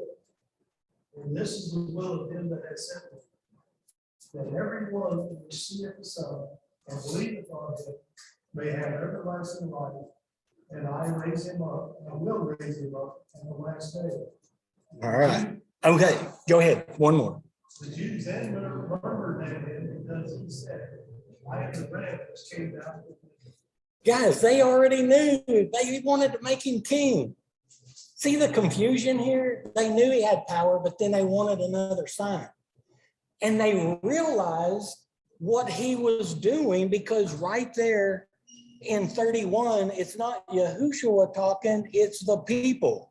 Our fathers ate the manna in the desert, and as is written, he gave them bread from heaven to eat. They knew what he just performed, and they sought him so bad that they got in boats and went to a pagan city, and it's coming close to Passover, where they have to go home anyway. But they're so desperate to get this guy.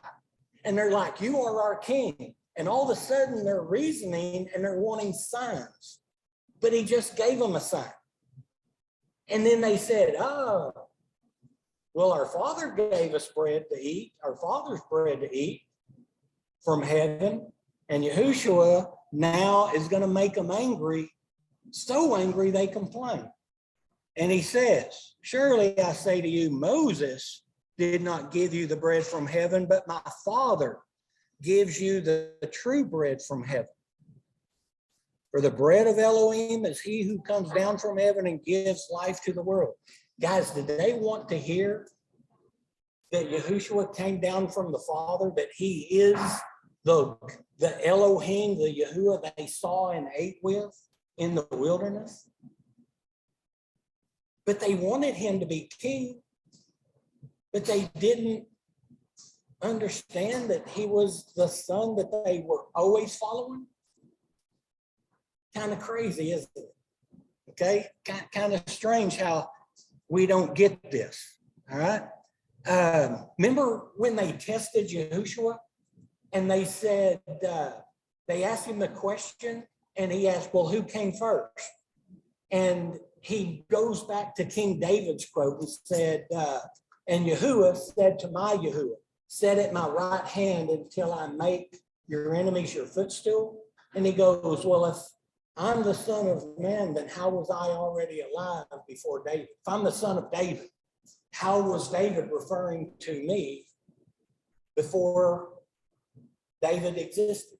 And David is saying, Yahuwah said to my Yahuwah. It's a hierarchy, right? And he came in the name of Yahuwah. And so Yahushua was saying, and they wouldn't answer him because they knew that they were going to be wrong, right? So Yahuwah proclaims he is that one that came from heaven to the scribes and Pharisees, and it stumped them. They couldn't answer it. And now the people are hearing the same thing, aren't they? Well, I came down from heaven. I'm the true bread. And if you eat from me, you'll never hunger and thirst. We don't have that idea. Get this out of your head that you're never going to be physically hungry again. The Israelites traveled and came to places they were so hungry in the flesh and they were so thirsty in the flesh, but they also had a famine of the word, didn't they? And so this is what he's talking about. If I'm the bread of life and those who eat of me will never hunger and thirst, you're never going to starve or have a famine of the word because you're going to understand me. And you're going to understand what the Father was saying that whole time, and you'll never be without the word. You'll never be in a famine without the word. And so this is going to even make them angrier, right? Because, hey, we're Jews. Yahuwah loves us more than everybody else in the world, right? Who does he love? Those who Shema, those who love, right? And obey. And guys, he's telling them right here, this is the will of the Father who sent me, that all he has given me, I should lose nothing. I will not lose anything, but I will raise them up in the end time. That, guys, are we going to suffer and die? Yes. Are we going to have sickness and disease? Yes.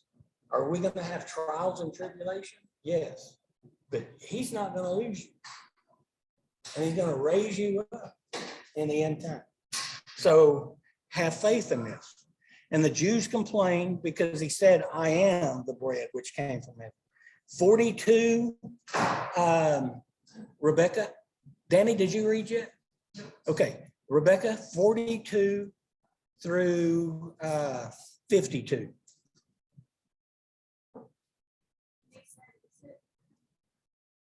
It's not this usual Joseph, it's longer and other, we know. How is it then that you say, I come down from heaven? Therefore, it's to murmur not among yourselves, no man come to me except the Father which has sent me.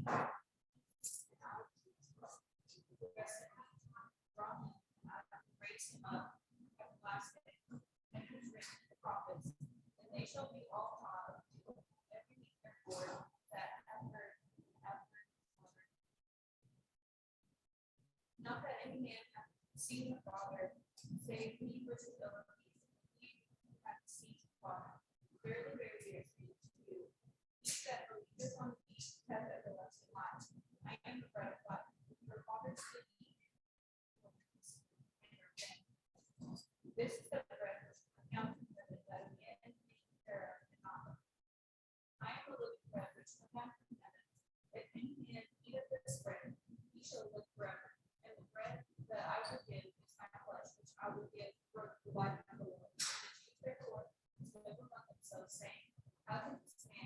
Mrs. Bush. Okay. They still don't get it, do they? They still don't get it. So, guys, y'all all understand this, don't y'all? No man comes to me unless the Father sends him, right? And no one can take that person the Father sends out of my hands, right? So, guys, how many of us remember friends in the church? And then when we come to a fuller truth and you're telling them about it, do you see that blank stare that they have and they don't understand? And then they're actually angry with you because you're growing in the word and you're wanting to share with them, and they're angry with you for sharing more knowledge. And then is it you that breaks away from them, or do they pull away from you? Right? And so you end up having to walk away. And do you still love them and pray for them? But then they call you names, don't they? Because they feel like you've rejected them when you never rejected them. You just accepted the Messiah. Isn't it amazing that we could see the same verses as our neighbor and one be enlightened and the other one still being veiled? Some will get it later. I'm not saying they have no hope, right? I'm just saying you can see what the Messiah is talking about here. Yahuwah will send them to you. You don't have to worry about it. He'll send who he wants to send to you, and the seed will be planted who he wants the seed to be planted to. You are just what he uses to get to it, right? All right. So it is written in the prophets, and they shall all be taught by Elohim. He says, do not murmur about yourself. No one can come to me unless the Father who sent me draws him, and I will raise him up in the last day. Remember when we were just talking about how he's going to lift you up? You're going to be great and mighty, and they're going to know you at sight. And it's written in the prophets, and they shall be taught by Elohim. These are the ones who don't accept him in that time period, right? They're the ones outside the kingdom. They're going to be taught. They're going to go up every year, and Yahushua himself is going to teach them the law. But can they go into the city? No. Only his who accepted it in their lifetime get to go into the city and dine and relax with it, right? And eat of the holy things. The people outside are always learning, aren't they? At least through the third and fourth generation, according to scripture. All right. You stopped on what verse? 52, 53 through 63, Sarah.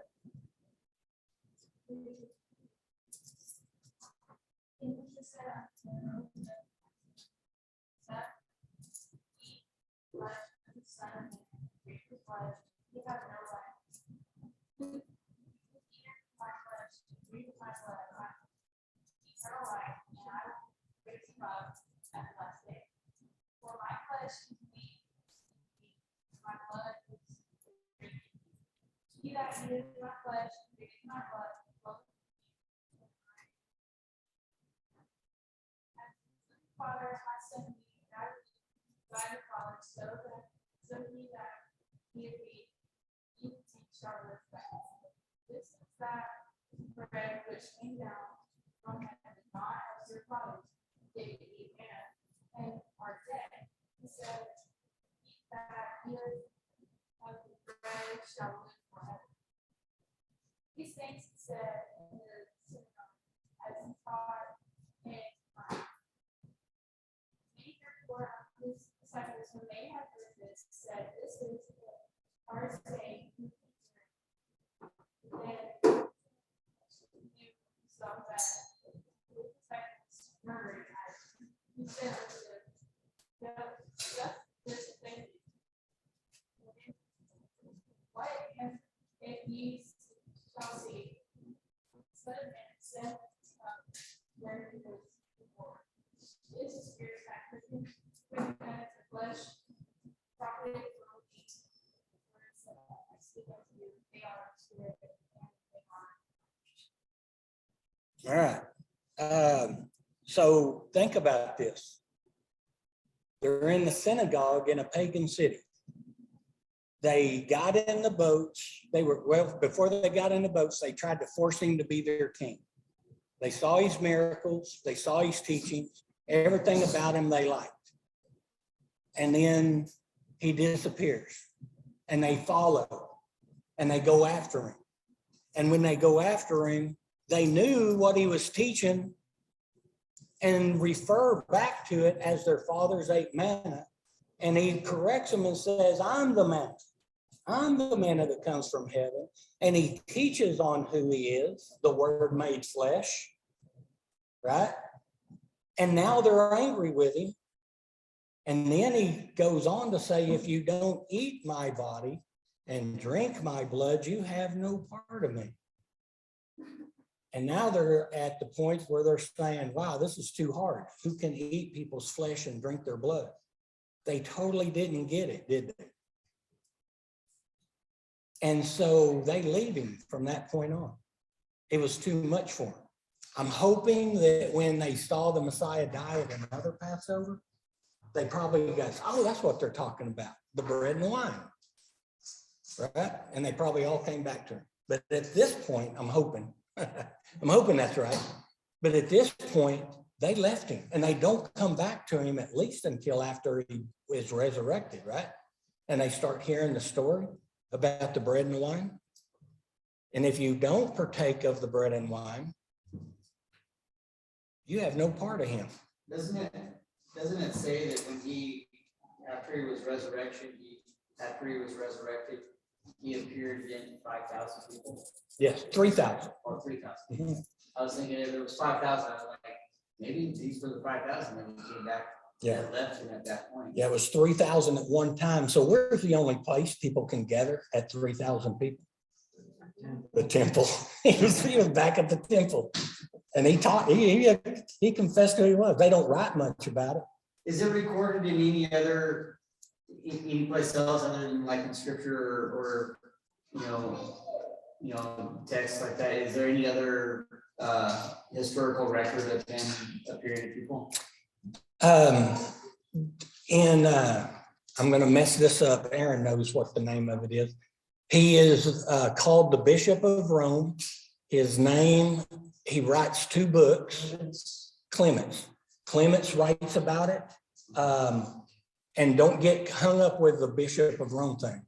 Bishop is just someone who's, it's interesting because I mean, if I can point to something other than this text that's actually recorded of him appearing again after his resurrection, yeah. Then if somebody has a problem with this being inaccurate, I'm like, but that is a second witness. Right.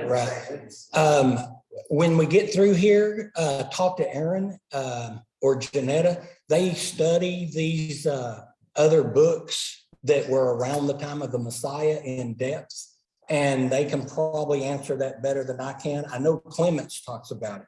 Clements talks about mikvah. He talks about circumcision. Clements is an amazing book that everyone should read.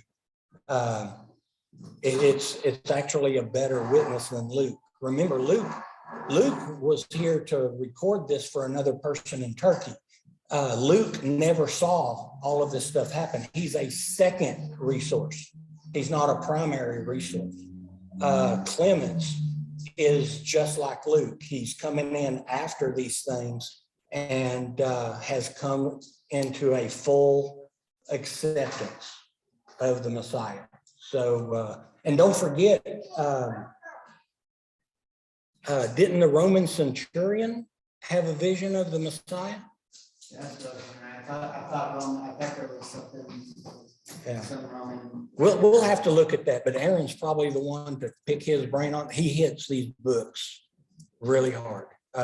He's got a lot of knowledge on it. Okay, 64. through the end of it. Bill? Yes. The name of the book is Clemens, how do you spell that? CLEM. I think it's ENTS or ANT. Yes, I think they're right. Yeah. Guys, you're never gonna love a book like you love that one. I'm telling you, it is good. It's an awesome book. When I first read that, I kept telling people about it, and then 2 years later, remember Jerry Morris goes, "Hey, I read this book called Clemens," and I was like, "Really?" I was like, "Man, I've been telling you about this book for 2 years," and he was like, "Oh, I just discovered this book," and I was like, "Okay." The Epistles of Clement. Yeah, the Epistles of Clemens. Clemens is mentioned in Revelation. So he is documented in this book as being a disciple or disciple. Okay, finish that out, Bill. 64. Yes. But there are some of you that believe not. For Yahushua knew from the beginning who they were that believed not and who should betray him.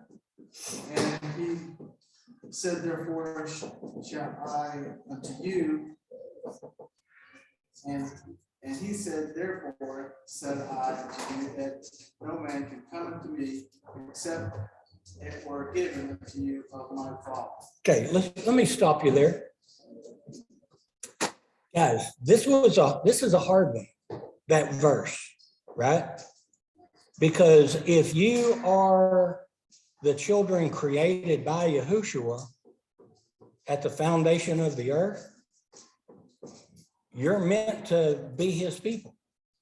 So who are these people who are not his people?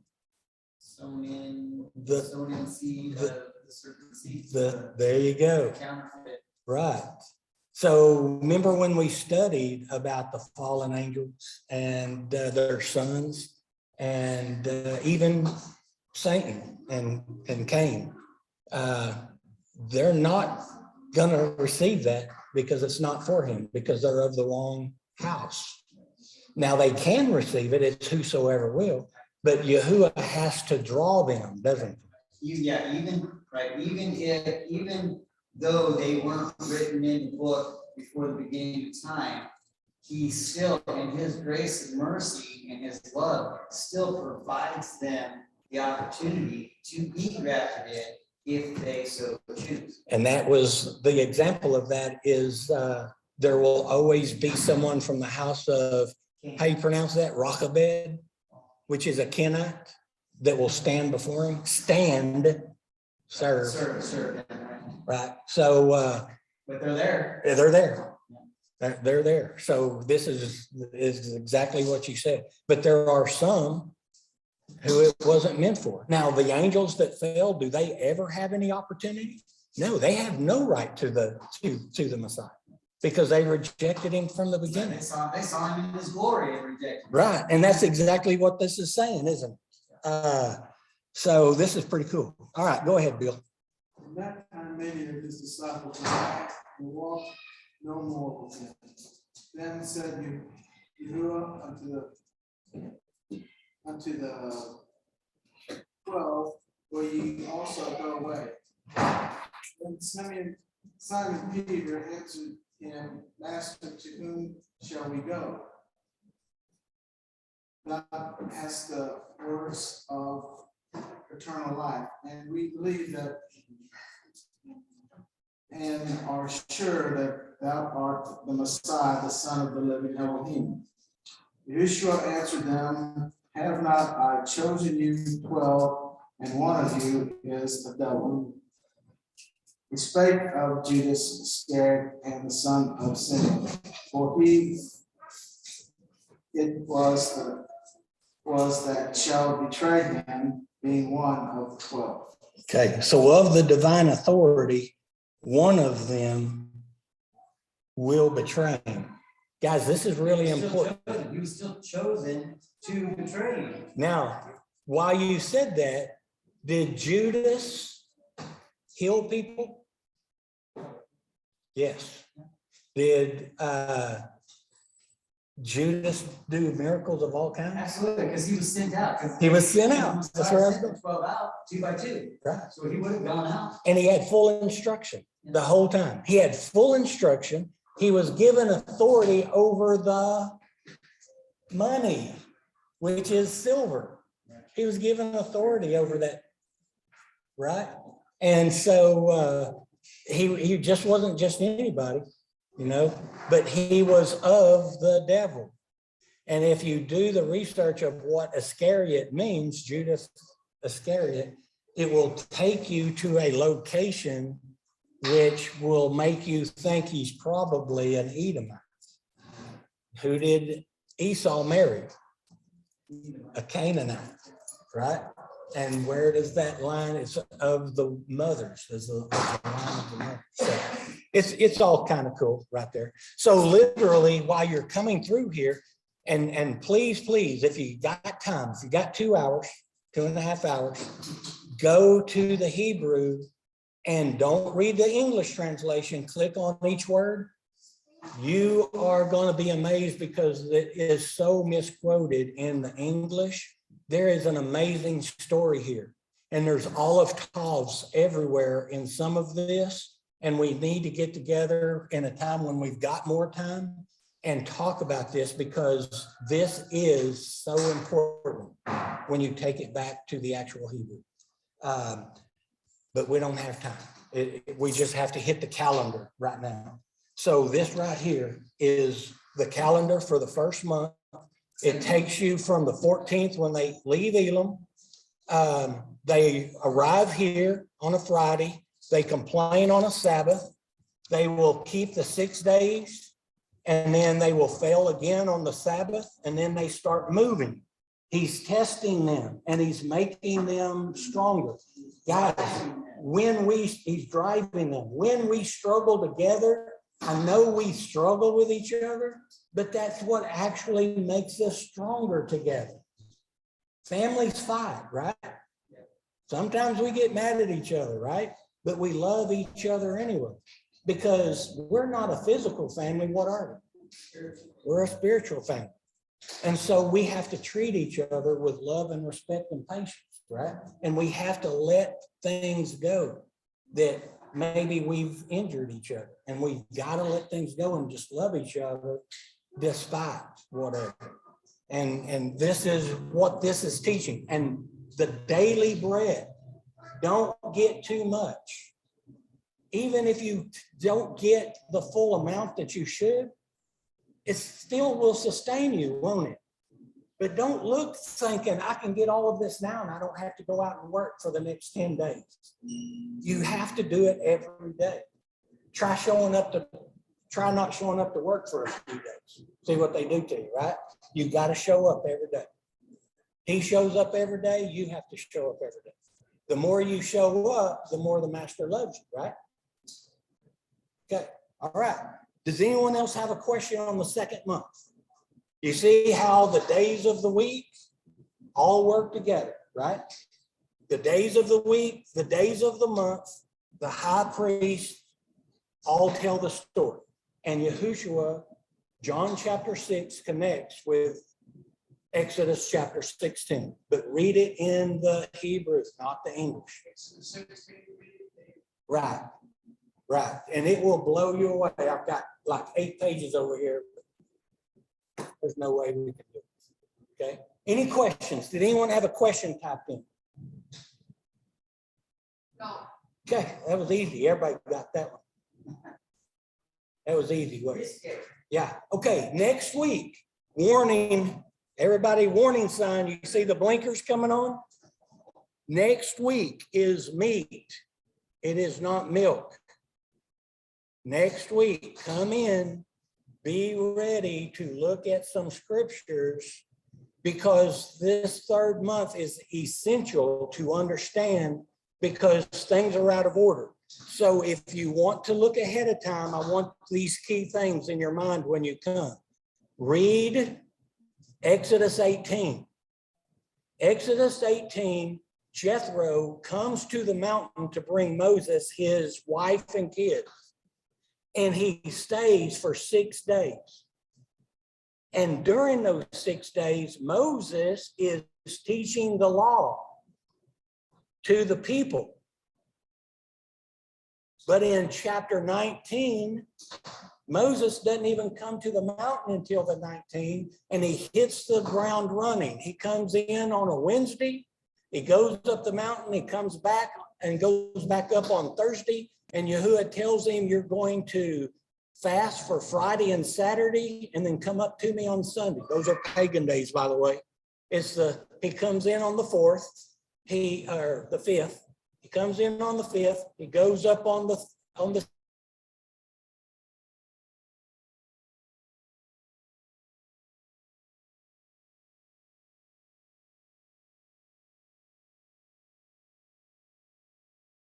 down and gets Israel ready, and they literally are going to fast and wash their clothes, and then come up on Sunday or on the first day of the week to receive the law, right? Now, if you put chapter 18 where it belongs, and y'all check this out, okay? If you'll go to Exodus chapter 4, after receiving the law, and the Messiah comes and eats with Moses, Aaron, his sons, and the elders, right? Exodus 18 goes between Exodus 24:11 and Exodus 24:12. And then Moses goes up the mountain for 40 days. Aaron is being told everything that Yahuwah did, and Aaron confesses Moses's mighty one as the mighty one. And Aaron Jethro is watching the law being taught. Okay, so chapter 18 has to be, y'all understand, chapter 18 has to be before he goes up the mountain for 40 days. And it has to be after Moses receives the law, because there's no time for Jethro to come and party and celebrate and sit around, okay? There's actually 10 days between when when Jethro comes and Moses goes up, okay? Now, the next thing that we're gonna show you, that separates Exodus 25 through 31. In Exodus 32, in Exodus 24, in the last verse, it says, and the people saw Moses go up into the fire. And then in Exodus 32, the people are wondering what happened to him. They thought he was dead. So 32 through 34, 27 next goes in line. And here's why. Moses immediately goes in Exodus 34:28 and gathers up the people and tells them what Yahuwah said. Everything Yahuwah said is in Exodus 25 through 31. So in Exodus 34:27, when Yahuwah tells Moses to write a tenor of a law, a symbol of the law, we don't know what it is until he goes down and tells the people. And what is that tenor of the law? 25 through 31. Now, can we prove that in scripture? Yes. 2 laws in Galatians 3 and 4, 2 covenants were given. One that's mill ratified and confirmed, and one that's a tenor of a covenant, which is a picture of the Messiah. You take away one law, and how many are left? And which law can't be taken away? A law that's confirmed, right? Exodus 3:15. Okay. The next one is Hebrews chapter 9, 1 through 10. Hebrews chapter 9 lists everything given in Exodus 25 through 31. And in verse 10, he says, these were symbolic and imposed upon them. How can you, and they're done away with, right? They are symbolic until the Reformation. They were imposed upon. So that means they can be done away with, right? Was Exodus 25 through 31 ever blood ratified or mill confirmed? No, they're Torah. They're not mitzvot. They're an instruction to teach about the works of the Messiah to bring atonement. They're not the very image. Okay, so we're going to lay this out, and it's going to be very difficult. Get you a pad and a pencil. We're going to walk through it slowly, slower than today. We're going to read it. We're going to give you evidence and proof. And only, okay, only through putting this in order do you get the calendar. And it will perfectly lay out from the 3rd month to the 6th month. And we're going to see everything, and I'm going to show you where the golden calf was a sliver moon. And it's really cool. And who they were really worshiping and put Yahuwah's name upon. Okay, so this is going to be really good next week, and it's essential for the calendar because no one can, not even a sliver moon people can lay out a calendar unless you put it in chronological order, and it will just lay out. It's really cool. Okay, all right. Be ready for next week. It's going to be awesome. Okay, my favorite one. This is my favorite topic. 3rd month. 3rd month is it. It's everything. All right. Okay. Shabbat shalom, everybody. I hope we didn't bore you to death. The calendar is perfect, and you'll see it. All right. We can. Y'all want to close in a prayer? Gracious Heavenly Father, we come before you to close this spiritual meal. We are so grateful, Father, that you have brought us to the truth of your Sabbath. And we are so grateful for you teaching us your law. We ask you, Father, to forgive us of our transgressions and the transgressions of our fathers. We ask you to forgive us for perpetuating the lies that we have inherited to our children. And we ask you to help us to break those generational curses that we have created. We ask you to put our feet firmly on the path of your law. We ask you for wisdom. We ask you for understanding. We ask you to give us eyes to see and ears to hear. We are so grateful, Father, for your patience, your kindness, and your long suffering for us. And we ask you to bring us back safely together next week as we discuss your word. In Yahushua's blessed name, we praise you, we honor you, and we lift your name high. Holy, holy, holy is your name. Amen.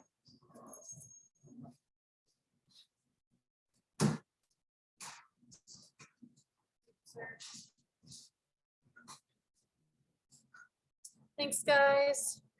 Evelyn says, thank you, Scott. See you next week.